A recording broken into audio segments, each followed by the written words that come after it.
3 деца и воспитувачка се во изолација откако кај едно од децата што посетувало градинка во Свети Николе е потврдено присуство на вирусот COVID-19.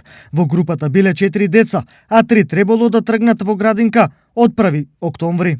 Детето не го добило вирусот во градинката, туку од надворешен контакт. Останатите деца и негователките немаат никакви симптоми, но веројатно ќе бидат тестирани на коронавирус пред да продолжи нивното згрижување во градинката, Кажа градоначалникот на Свети Николе Сашо Велковски.